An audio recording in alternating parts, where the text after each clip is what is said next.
Quand j'étais petite, je passais mes mercredis chez ma grand-mère. J'aimais par-dessus tout monter dans le grenier pour retrouver Nicole, une poupée magnifique. Le jouet favori de ma mère étant petite. J'aime cette poupée, son visage de porcelaine, ses cheveux bruns légèrement frisés, et sa robe de dentelle fine. Je l'aime tellement, je voudrais qu'elle soit à moi. Mes grand-mères refusent qu'elle quitte le grenier, sous prétexte qu'elle est trop fragile et que je suis trop jeune. Mais aujourd'hui, j'ai 17 ans, je suis grande, et j'ai décidé d'emporter Nicole à la maison. Grand-mère ne s'en apercevra pas de toute façon. Elle ne peut plus monter au grenier à cause de ses genoux. J'ai élaboré un plan pour m'emparer de mon trésor au nez et à la barbe de grand-mère, et aujourd'hui, je le mets à exécution. Ma mère emmène grand-mère faire des courses. Je me retrouve seule chez elle avec le champ libre. Vite, direction le vieux grenier. J'avale les marches deux à deux, mue par un sentiment de peur et d'excitation. J'ai une boule au ventre, mes mains tremblent et ma respiration se fait plus rapide. C'est un vol que je commets. Non. De toute façon, grand-mère aurait fini par céder et me l'aurait offerte. Je ne fais qu'anticiper ses actes. J'arrive enfin. Ces marches m'ont semblé interminables. Je suis un peu essoufflée. Sûrement à cause du stress. Le grenier est sombre. Il n'y a jamais eu d'électricité dans cette pièce. L'unique source de lumière provient d'une lucarne partiellement couverte d'un drap. Seuls quelques rayons aveuglants filtrent à travers ce linceul. Ils sont tout juste suffisants pour effacer les ténèbres et transformer les ombres immobiles en objets réels. Ce grenier est bien rempli. Je me mets en quête de la poupée parmi les formes se découpant dans l'obscurité et les ombres rebelles. Enfin, elle apparaît. La voici, assise sur une grande malle rouge. Elle m'attend, immobile, me fixant de ses yeux verts. La poussière s'est accumulée au fil des années. Je commence à épousseter les vêtements de la poupée, puis ses cheveux. C'est alors qu'un détail m'interpelle. En examinant la tête de plus près, je remarque une sorte de pli sur les cheveux et une marque sur la tempe, semblable à de la colle sèche et sombre. Ces marques semblent avoir été laissées par un couvre-chef. La poupée doit avoir un chapeau. Quelle nouvelle! Si je retrouve ce chapeau, la poupée n'en sera que plus belle. Ravie de cette découverte, je pars à la recherche du trésor. Je remue l'opacité du grenier, retourne les fripes, ouvre les boîtes. Rien. Seule la poussière qui s'élève au fur et à mesure de mes recherches. J'abandonne. Dommage. Je me dirige vers la poupée, la soulève. Elle est si légère. Pourquoi n'y ai-je pas pensé? La malle rouge. Mais oui, toutes les affaires de Nicole doivent s'y trouver. Seulement, il faut une clé pour l'ouvrir. Je ne veux pas abandonner aussi près du but. Il doit y avoir un moyen d'ouvrir cette malle. J'examine le coffre et remarque que les gonds sont simples à démonter. Je me mets au travail et en quelques minutes, la malle cède et livre enfin ses secrets. Un fabuleux trésor apparaît devant mes yeux ébahis. Des robes de dentelle, une dinette en porcelaine, quelques vieilles peluches vieillissantes, mais pas la moindre trace d'un chapeau. Je poursuis mes recherches.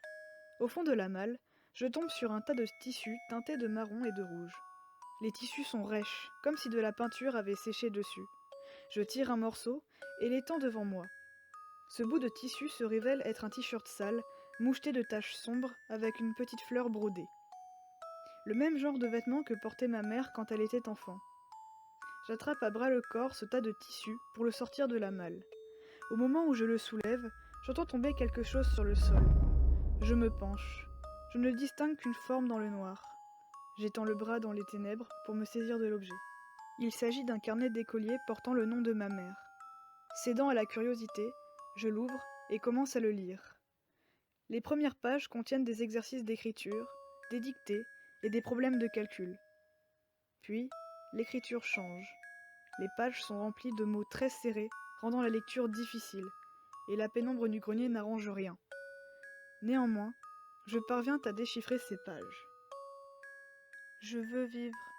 J'ai peur. Peur de mourir. Je ne veux pas mourir. J'ai réussi à lui voler son carnet et son crayon. Je veux qu'on vienne me sauver. Je ne sais pas depuis combien de temps je suis enfermée ici. Il fait noir et j'ai peur. J'ai pourtant cru que ce n'était qu'un rêve au début.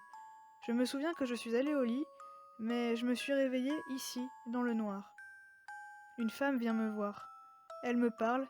Elle a dit que maintenant j'étais ici. Qu'ici, c'était ma maison. J'ai pleuré au début. Je lui ai dit que je voulais rentrer chez moi. Elle m'a frappée. Elle m'a fait mal. Très mal. J'ai pleuré en silence. J'ai obéi pour ne plus avoir mal. Quand elle n'était pas contente de moi, elle me faisait mal. Elle plantait ses aiguilles dans mes bras et parfois dans mon cou. Une fois, elle m'a frappé à la tête. Elle a frappé fort. Je me suis réveillée plus tard dans le noir, seule. J'ai froid. Je veux ma maman. Elle a à manger des fois. Elle me parle, et si elle est contente de moi, et si je suis sage, je peux manger. J'ai obéi parce que j'avais faim. Je n'arrive plus à pleurer. Pourtant mon cœur me fait mal. Mes bras aussi. Elle est venue. Elle avait des vêtements bizarres pour moi. Elle a dit d'être sage et de mettre la robe. J'ai obéi parce que je ne voulais pas avoir mal. Puis, elle est venue avec une petite fille triste. Elle l'a laissée avec moi. J'avais moins peur avec elle. Elle a parlé. Elle a dit qu'elle voulait jouer. J'ai dit oui pour ne plus être seule. Elle voulait jouer à la poupée, mais il n'y en avait pas. Alors elle a dit que je serais la poupée et qu'elle, elle serait la maman. Je veux ma maman. Je veux ma maison. J'ai accepté pour ne plus être seule dans le noir. On a joué longtemps, mais je me suis endormie. À mon réveil, la petite fille n'était plus là. J'ai pleuré. J'avais peur seule dans le noir. Elle est venue et elle m'a fait mal. Elle a dit que j'avais été méchante et désobéissante. Elle m'a fait mal en parlant. Elle a dit que je ne devais pas parler, pas bouger et surtout obéir. La petite fille est revenue. Elle avait l'air triste encore. Elle m'a prise dans ses bras. Je n'ai pas bougé parce que j'avais peur. Je n'ai pas bougé parce que je ne voulais pas avoir mal. On a joué à la poupée. Puis elle est partie. La petite fille est revenue plusieurs fois. Parfois, elle a mené à manger. Mais ce n'était jamais assez pour moi. J'ai faim. J'ai froid. Maman. Une autre fille est venue. Elle parlait doucement. Ses lèvres étaient bizarres, grosses et un peu bleues. Elle est arrivée en même temps que cette autre fille. Elle l'a installée à côté de moi, puis elle est partie. La fille n'a pas bougé. Elle ne m'a pas regardée. La petite fille triste est revenue. Nous avons joué ensemble. La fille à côté de moi tremblait. Le lendemain, la fille à côté de moi dormait encore. Elle ne sanglotait plus. Elle est venue, elle a pris la fille à côté de moi dans ses bras, et elle est partie. J'ai froid et j'ai très faim, et soif aussi. Je veux qu'on vienne me chercher. Je veux ma maison. La petite fille, elle avait l'air heureuse. On a joué, mais elle n'avait pas apporté à manger aujourd'hui. J'ai sommeil, je n'arrive plus à pleurer. Je veux rentrer. Venez me chercher. Personne ne viendra me chercher. Le crayon est de plus en plus petit, j'ai mal aux doigts. Ma robe ne me tient pas chaud. Quand la petite fille vient, on joue, mais je n'entends plus quand elle parle. Je la vois à peine, elle n'apporte plus à manger. Je suis triste. Mes yeux me brûlent, ils sont secs. Je ne pleure pas, je ne peux plus. Mes oreilles bourdonnent. On joue. J'entends sa voix. Elle m'appelle. Nicole, Nicole. Ce n'est pas mon nom. Nicole, Nicole. C'est moi? Nicole, Nicole. Tais-toi! Nicole, Nicole. Oui? Nicole, Nicole. Je suis Nicole. Nicole, Nicole. Je suis ta poupée. Nicole, Nicole. Je suis. Horrifiée par cette lecture, je regarde la poupée. Je veux en être sûre. J'arrache le drap miteux de la lucarne et approche la poupée de la lumière. Je lui retire sa robe et relève ses cheveux. À ce moment, un frisson d'horreur et de dégoût me parcourt l'échine. La belle peau blanche n'est pas de porcelaine, mais d'os. Les magnifiques yeux de verre ont perdu leur éclat. Ils sont maintenant vides et me fixent dans une ultime supplication. Ce n'est plus un joli visage que je contemple, mais un crâne humain serti de peau. Sous la robe, au niveau de l'abdomen, apparaissent des restes d'organes momifiés par le temps. Les marques sur sa tête et sa tempe ne proviennent pas d'un chapeau, mais du coup qu'elle a reçu et qui lui a fait perdre connaissance.